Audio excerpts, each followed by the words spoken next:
अपने हेडफोन के वॉल्यूम को बढ़ा ले, कमरे की लाइट को ऑफ कर दे और हमारी इस कहानी को ध्यान से सुनिए व देखिए। दोस्तों, आज मैं आपको एक दिल दहला देने वाली डरावनी कहानी सुनाने जा रही हूँ, जिसका शीर्षक है खौफनाक कब्रिस्तान की वो एक काली रात। पूरे दिन विलियम को समय ही नहीं मिल सका। दरअसल आज उसके बचपन के मित्र रॉबर्ट की डेथ एनिवर्सरी थी और निखिल को रॉबर्ट की कब्र पर फूलों का एक बुके चढ़ाना था। पर अब तो बहुत रात हो चुकी थी और रात के 11 बजे ऑफिस से लौटते वक्त विलियम अपने दोस्त रॉबर्ट की कब्र पर फूल चढ़ाने कब्रिस्तान पहुंचा। इतनी रात वैसे तो कोई भी कब्रिस्तान जाता नहीं है, पर मजबूरी थी सो विलियम चला गया। वैसे भी वह एक निडर व भूत प्रेतों पर तनिक भी विश्वास न करने वाला बंदा था। कब्रिस्तान के सामने अपनी कार पार्क करके उसने कब्रिस्तान पर एक नजर डाली। रात के वक्त पूरा कब्रिस्तान सुनसान पड़ा हुआ था। सन्नाटा इतना ज्यादा गहरा था कि पेड़ से गिरने वाले पत्तों की आवाज तक उसे साफ सुनाई दे रही थी। उसने कब्रिस्तान में जाकर अपने साथ लाए हुए आर्किड के फूल रॉबर्ट की कब्र पर रख दिए और 2 मिनट मौन करते हुए खड़ा रहा। फिर जब वह वापस बाहर आने के लिए जैसे ही पीछे की ओर मुड़ा, तब उसे पास की ही एक कब्र पर बैठी 5 वर्ष की एक छोटी प्यारी सी बच्ची दिखाई दी। उस बच्ची के लंबे हेयर थे। उसने बहुत ही प्यारा सा ड्रेस पहन रखा था। अपने एक शोल्डर पर एक पर्स टांग रखा था एवं बच्ची के हाथ में हरे रंग के कांच का टूटा हुआ एक टुकड़ा भी था, जिसे वह बार बार आंखों के सामने रखकर आसपास की कब्रों को देख रही थी। विलियम कुछ मिनट वहीं खड़े रहकर उस बच्ची को देखता रहा। वह इतनी भोली भाली व मासूम लग रही थी कि उस पर से विलियम की नजर ही नहीं हट रही थी। वह तो जैसे सम्मोहित सा हो गया था। वह इंतजार कर रहा था कोई तो उस बच्ची की पहचान को आगे आए और उसे सही सलामत अपने साथ अपने घर ले जाए, पर ऐसा हुआ नहीं। फिर विलियम उस बच्ची के पास जाकर खड़ा हुआ। विलियम की तरफ देखते हुए वह छोटी बच्ची मुस्कुराई। विलियम ने पूछा, बेटा तुम इतनी रात गए अकेली यहाँ पर क्या कर रही हो? और तुम्हारे मम्मी पापा कहाँ हैं? फिर वह बोली, मेरे मम्मी पापा अगले कब्रिस्तान तक ही गए हैं।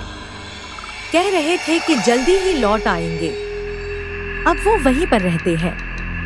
वहां से कुछ ही दूर एक और कब्रिस्तान था, इसलिए विलियम को लगा कि बच्ची शायद उसी कब्रिस्तान के आसपास कहीं रहती होगी। इसे शायद ठीक से पता याद नहीं होगा। फिर विलियम ने पूछा कि तुम यहाँ अकेली क्यों बैठी हो? तुम्हारे साथ कोई बड़ा नहीं है? बच्ची ने जवाब दिया, मेरे पापा ही मुझे यहाँ छोड़ कर गए हैं। विलियम ने सोचा कि कैसा निर्दयी बाप होगा, अपनी बेटी को कोई इस तरह इतनी रात एक सुनसान कब्रिस्तान में भला अकेले कैसे छोड़ सकता है। विलियम उस छोटी बच्ची से इतनी बातें कर रहा था, पर उस बच्ची का ध्यान तो सिर्फ उस कांच के टुकड़े में ही लगा हुआ था। वह बस उसमें एक आंख बंद करके इधर उधर देख रही थी। विलियम ने आखिर उस बच्ची से पूछ ही लिया कि तुम कांच में से क्या देख रही हो? उसने जवाब दिया कि इस हरे कांच के टुकड़े में मुझे गायब होने वाले लोग दिखाई देते हैं। कितना मजा आता है ना अंकल, गायब होने वाले लोग को ऐसे देख पाना। विलियम को कुछ समझ में नहीं आया।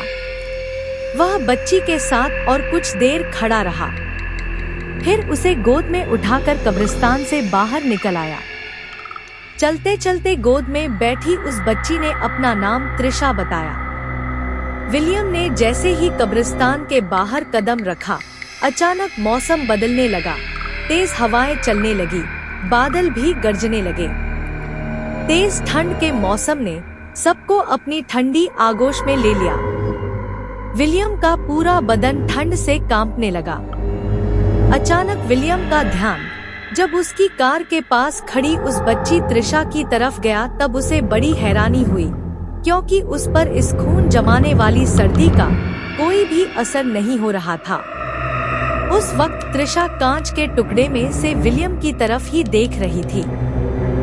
तभी उसके चेहरे के हाव भाव अचानक से बदलने लगे। वह बोली, अंकल आपके पीछे कोई है। विलियम ने पीछे मुड़कर देखा तो उसे कोई भी नहीं दिखा। उसे लगा कि त्रिशा शायद मजाक कर रही होगी।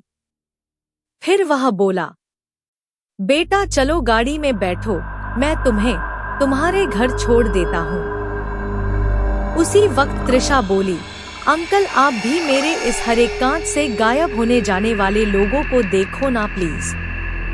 विलियम बोला, मैं बाद में देखूंगा, पहले तुम सीधे कार में जाकर बैठो।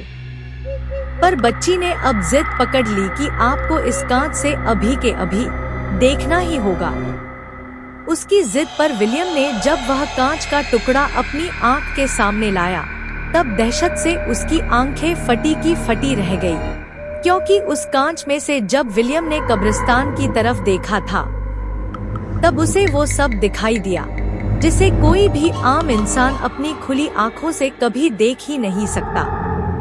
उसे दिखा कि अभी जो कब्रिस्तान सुनसान था, कांच में से देखने पर अब वहाँ बहुत से लोग घूमते दिखाई दे रहे थे और उनमें से कुछ उसकी तरफ ही देख रहे थे। और जब उसी कांच के टुकड़े से उसने अपने आसपास नजर डाली तो 3 बदसूरत जले हुए प्रेत विलियम को घेर के खड़े थे और त्रिशा की जगह उसे एक पिशाचिनी दिख रही थी जो उसकी तरफ देखते हुए अपनी खून भरी लार टपका रही थी। यह सब कुछ उसने कुछ ही सेकंड्स में देखा था। अरे वह अपने साथ गोद में ये किसे उठा लाया, यह सोचकर ही वह डर से अधमरा सा हो गया था। उसने तुरंत उस कांच को फेंक दिया और भागने के लिए कार का दरवाजा खोलने लगा। तभी उसे कान के पर्दे फाड़ देने वाली एक शैतानी हंसी सुनाई दी और अगले ही पल पूरे कब्रिस्तान में विलियम की दर्द भरी चीख गूंजने लगी, क्योंकि तब तक वह पिशाचनी जंप मारकर विलियम की पीठ पर बैठ गई थी और अपने नुकीले दांत उसने विलियम की गर्दन में 2 इंच अंदर घुसा चुकी थी और बड़े ही चाव से उसका खून चूस रही थी। विलियम दर्द से तड़प रहा था। जैसे ही विलियम के शरीर का खून खत्म हुआ तब वह निष्प्राण होकर जमीन पर गिरा और तड़पने लगा। फिर कब्रिस्तान की तमाम कब्रों से बाहर निकले शैतान व प्रेतों ने उसके शरीर पर एक साथ हमला कर दिया और उसके हाथ पैरों को अलग अलग पिशाचों ने पकड़कर अपनी अपनी तरफ खींचने लगे और देखते ही देखते हवा में ही उसके शरीर के कई टुकड़े हो गए। उसके मांस को ये सभी प्रेत पिशाच व चुड़ैले नोच नोच कर विभत्सता से खा रहे थे। इतना ही नहीं, उसे खाने के लिए वे आपस में भी जानवरों जैसे लड़ रहे थे, एक दूसरे को भी लहूलुहान तक कर रहे थे। फर्क बस इतना था कि उनका खून गाढ़ा गाढ़ा हरे रंग का था। 10 से 15 मिनट तक हैवानियत का ये नंगा नाच उस कब्रिस्तान में चलता रहा। जिस प्यारी सी बच्ची को विलियम इतने प्यार से गोद में उठा रखा था, वही इस वक्त उसके सिर को दोनों हाथों से पकड़कर अपने बड़े बड़े नुकीले दांतों से चीथकर बेरहमी से खा रही थी। विलियम की मृत्यु इतनी दर्दनाक व भयानक हुई थी कि उसका एक कटा हुआ हाथ उसके शरीर से काफी देर पहले अलग हो जाने के बाद भी दर्द से तड़प कर उछल रहा था, छिपकली की एक कटी पूंछ की तरह। और देखते ही देखते सब कुछ समाप्त हो गया। विलियम की दर्दनाक मौत हो चुकी थी। अमावस की काली इस रात में इस भयानक कब्रिस्तान ने न सिर्फ विलियम को निगल लिया, वरन अब यह विलियम भी उन्हीं प्रेतों की दुनिया में हमेशा के लिए शामिल हो गया था, जहां से उसकी वापसी अब भविष्य में कभी नहीं हो सकती थी।